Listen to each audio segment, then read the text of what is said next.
کی مدد قرآن یہ کہتا ہے یہ بھی اللہ کی مدد ہے۔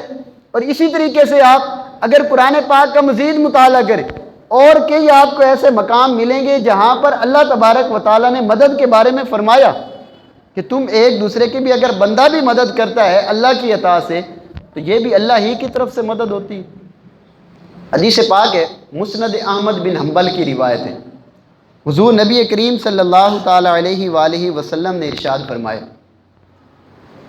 آپ نے فرمایا اگر تم جنگل کے اندر ہو، تمہاری کوئی چیز گم ہو جائے اور کوئی مددگار وہاں نہیں ہے کہ جو تمہیں وہ چیز دے دے، تمہیں تلاش کر کے دے دے، تو حدیث پاک میں سکھایا کیا؟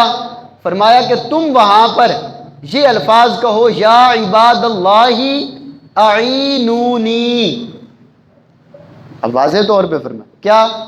اے اللہ کے بندو تم میری مدد کرو۔ رسول کریم صلی اللہ تعالی علیہ وآلہ وسلم جن کو اللہ نے دنیا کے اندر شرک ختم کرنے کے لیے بھیجا، آپ نے شرک کو بالکل جڑ سے ختم کر دیا، فرمایا کہ میری امت شرک کے اندر مبتلا نہیں ہوگی۔ تو رسول کریم صلی اللہ تعالی علیہ وآلہ وسلم یہ خود فرما رہے ہیں کہ تم نے جہاں جنگل کے اندر کوئی چیز تلاش کرنی ہو اور مددگار کی تمہیں ضرورت ہو تو تم اللہ کے بندوں کو بلاؤ۔ اچھا، بعض لوگوں کے اندر ایک وسوسہ ہوتا ہے، کیا کہ یار جب کسی بندے سے مدد مانگنی ہے تو اللہ سے کیوں مانگ لیں؟ غوث پاک سے مانگنی ہے، داتا صاحب سے مانگنی ہے، خواجہ صاحب سے مانگنی، ان کی بجائے ڈائریکٹ اللہ تبارک و تعالیٰ سے مدد مانگو۔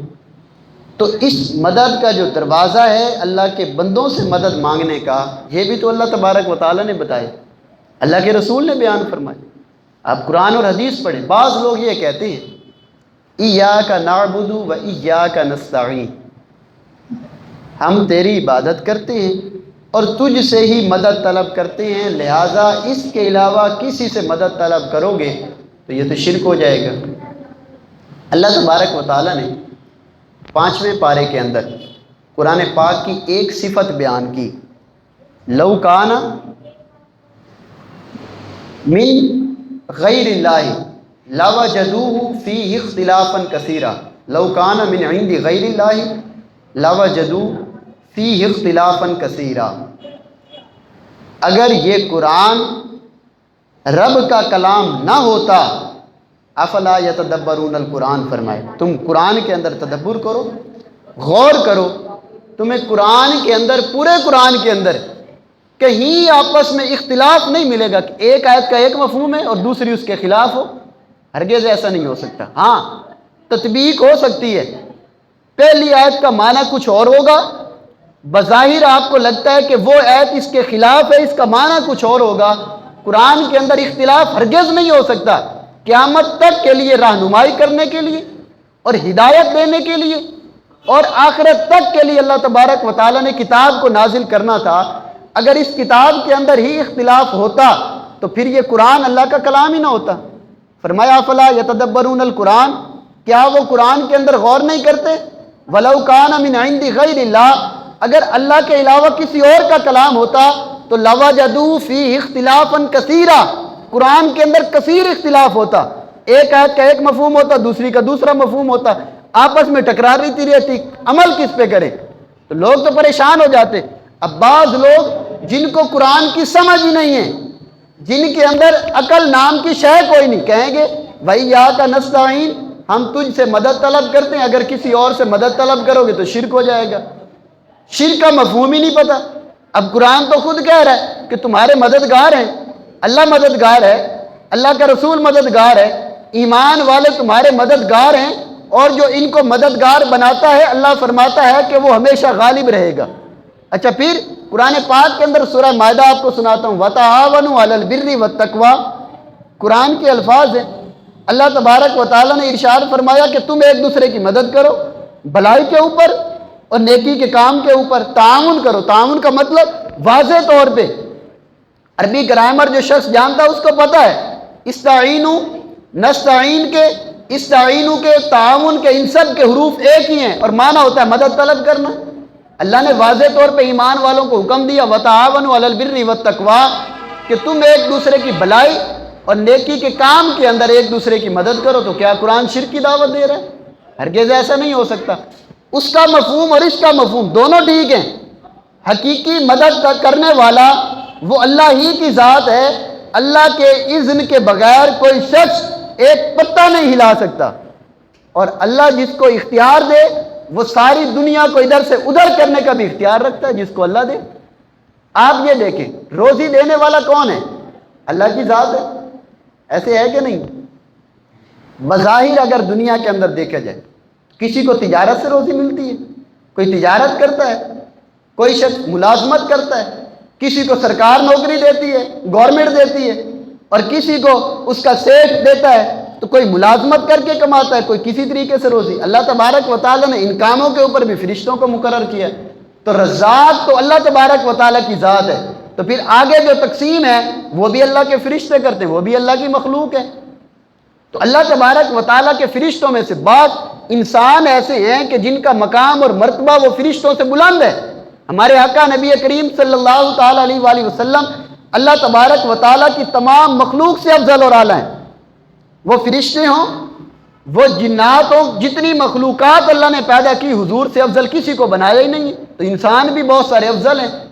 تو اس لیے اللہ تبارک و تعالیٰ نے جن کاموں کے لیے بندوں کو مقرر کیا، اگر میں آپ کو قرآن پاک مزید سناؤں، 16ویں پارے کے اندر سکندر ذوالقرنین کا واقعہ اللہ نے قرآن میں بیان فرمایا۔ سورہ کاف کے آخری رکوع چل رہے ہیں، وہاں پر ان لوگوں نے کہا کہ اے ذوالقرنین، ان یاجوج و ماجوج مفسدون فی الارض فہل نجعل لک خرجا الی ان تجعل بیننا و بینہم سدا قال ما مکنی فیہ ربی خیر فاعینونی۔ یہ قرآن کے الفاظ سنا رہا ہوں۔ قوم نے کہا اے ذوالقرنین، یاجوج ماجوج یہاں رہتے ہیں، 6 ماہ بعد اور سال بعد آ جاتے ہیں اور ہماری فصل کو سب کچھ تباہ کر کے چلے جاتے ہیں، ہمارے اور ان کے درمیان ایک دیوار بنا دے، بیننا و بینہم سدا، کوئی مضبوط دیوار بنا کے دوبارہ آ نہ سکے، اور اگر آپ اس پر ہم سے کوئی پیسے چاہو گے، کوئی مطالبہ کرو گے، تو وہ بھی ہم تمہیں دینے کے لیے تیار ہیں۔ تو ذوالقرنین رحمت اللہ تعالی، بعض علماء کے نزدیک یہ اللہ کے نبی ہیں۔ امام اہل سنت اعلیٰ حضرت رحمۃ اللہ تعالی فرماتے ہیں کہ صحیح قول یہ ہے کہ یہ اللہ کے ولی ہیں، مسلمان تھے۔ انہوں نے کیا فرمایا؟ انہوں نے فرمایا کہ مجھے تمہارے کوئی پیسے کی حاجت نہیں، اللہ نے ما مکنی فیہ ربی خیر، جو رب نے مجھے طاقت عطا کی ہے وہ تم سے بہتر ہے، لیکن ایک بات ضرور ہے، میں تمہارے لیے دیوار تو بناتا ہوں، فاعینونی بقوہ، تمہارے اندر جتنی طاقت ہے اس سے تم میری مدد کرو۔ آپ بتائیں ان کے پاس کتنی بڑی سرداری ہے، کتنی بڑی سلطنت ہے، ساری زمین کو آپ نے سیر کی۔ اللہ تبارک و تعالیٰ نے جہاں پر ان کا ذکر فرمایا وَيَسْأَلُونَكَ عَنْ ذِي الْقَرْنَيْنِ قُلْ سَأَتْلُو عَلَيْكُم مِّنْهُ ذِكْرًا إِنَّا مَكَّنَّا لَهُ فِي الْأَرْضِ وَآتَيْنَاهُ مِن كُلِّ شَيْءٍ سَبَبًا۔ اللہ تبارک و تعالیٰ فرماتا ہے کہ ہم نے ذوالقرنین کو تمام دنیا کے بہت سارے اسباب پر قدرت عطا فرمائی، اِنَّا مَكَّنَّا لَهُ فِي الْأَرْضِ، زمین کے اندر قدرت بھی دی، اور جو اسباب اس کو چاہیے تھے وہ بھی اس کو دیے۔ اتنی بڑی بادشاہت اور سلطنت کے باوجود آپ اس قوم کو یہ فرما رہے ہیں فاعینونی، تم میری مدد کرو۔ آپ بتائیں، تو مدد طلب کرنا یہ قرآن خود فرما رہا ہے، اللہ کے بندوں سے مانگ سکتے ہیں۔ اگر کوئی شخص یہ کہتا ہے یا غوث المدد، تو بالکل درست ہے، یا علی مدد کہتا ہے بالکل درست ہے، شیخ عبد القادر شیئن للہ کہتا ہے بالکل درست ہے، اس میں کوئی حاجت نہیں، یہ سارے کے سارے اللہ کے بندے ہیں، اور قرآن بھی یہ کہتا ہے ان سے تم مدد طلب کرو، اللہ تبارک و تعالیٰ ان کی برکت سے تمہاری مدد فرمائے گا۔ اور کئی ایسے واقعات ہیں کہ انہوں نے مدد فرمائی۔ لہٰذا ہرگز یہ عقیدہ اللہ کے علاوہ سے مدد طلب کرنا، اللہ کے نبی سے، اللہ کے اولیاء سے، نیک بندوں سے مدد طلب کرنا ہرگز قرآن اور حدیث کے خلاف نہیں ہے، بلکہ قرآن اور حدیث کی یہ تعلیم ہے، ان لوگوں کے پاس تم جاؤ۔ اور یہ واضح طور پر میں آپ کو قرآن سناؤں، اللہ تبارک و تعالیٰ نے جہاں پر پہلے پارے کے اندر سورہ فاتحہ کا آغاز فرمایا اہدنا الصراط المستقیم، اللہ سے تم دعا کرو اللہ ہمیں ہدایت کے راستے پر چلائے۔ اور آگے اللہ تبارک و تعالیٰ نے جو ہدایت کا راستہ بیان کیا وہ آپ نے کبھی غور کیا؟ یہ نہیں فرمایا صراط مستقیم صراط ہی وہ میرا راستہ، نہیں فرمایا، یہ فرمایا صراط الذین انعمت علیہم، صراط مستقیم وہ ہے جن پر اللہ نے انعام فرمایا ہے. اور اللہ نے انعام کن پر کیا؟